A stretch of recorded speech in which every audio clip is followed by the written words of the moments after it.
Sample, and I play the mermaid. My name is Maggie and I play the sort of separate entity of the mermaid, which is her voice.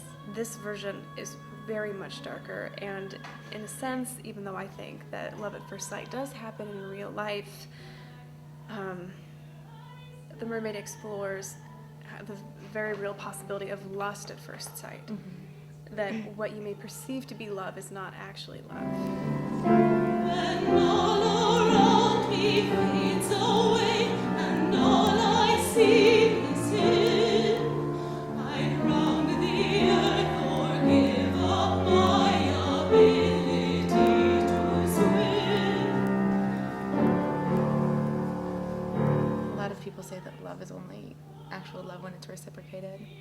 That kind of love is very temporary. It doesn't give you lasting sustenance to build a relationship out of, unless you have the time to do that. But of course, the introduction of the princess's character makes that impossible for the mermaid, and I think is really one of the main elements of the tragedy.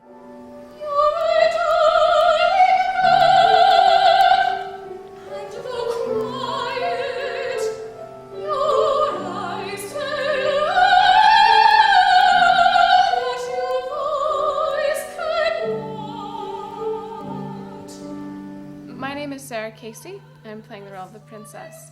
And the princess is, in a lot of ways, an outsider. She's coming from a faraway land to marry the prince, which is her obligation. And she's a very optimistic character. She has a lot of love for life. And so she does her obligations with joy, although it is not necessarily what she would have chosen to do to come to this land. Fortunately for her, she ends up falling in love with the prince before she even knows that he is the prince she's supposed to marry.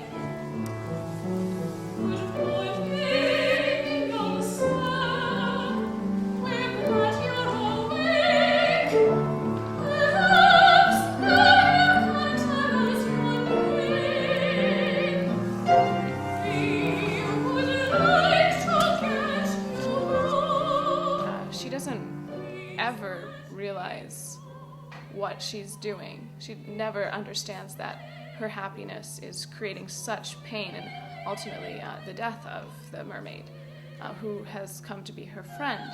I think that idea would completely torment her, but I think it certainly is incredibly interesting for the people involved who can see that, particularly for the mermaid and of course for the audience, to see someone who you want her to be happy because she's supposed to be happy, but at the same time you're also supposed to be rooting for the mermaid. Let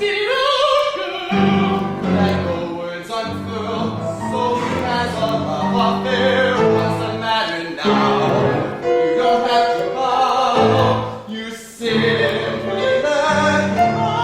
Will you feel? There's no appeal. I say it's unfair. I'm Andrew Lippian. I'm playing the role of the sea witch. This is my moment. I've got to grab it.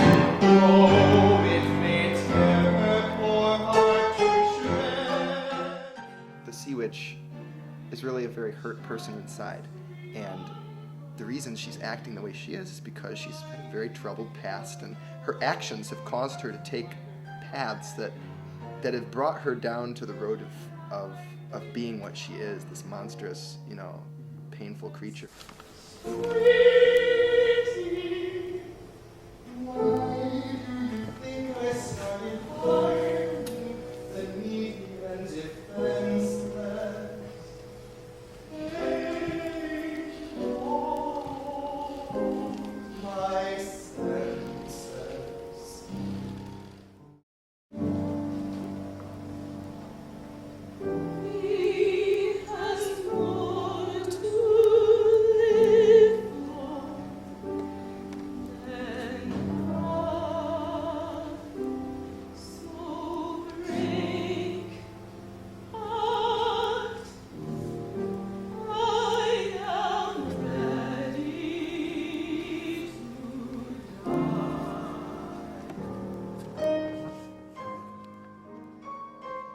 that's actually something we don't see, or we don't think about that often. But there are many times where these things happen with adolescents. You have children at 15, younger, right at that age where they fall in love, and some really bad things can happen. And I think this really is a very honest tale. I don't think I would say it's optimistic or pessimistic. I just think I would call it real.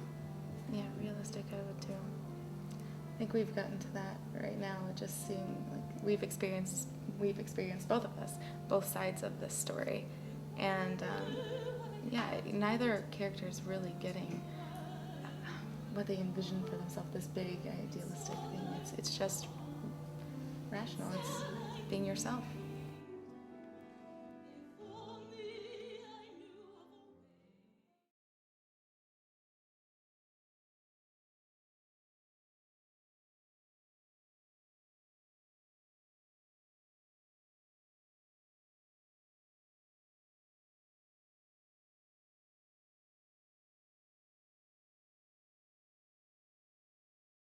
That's all.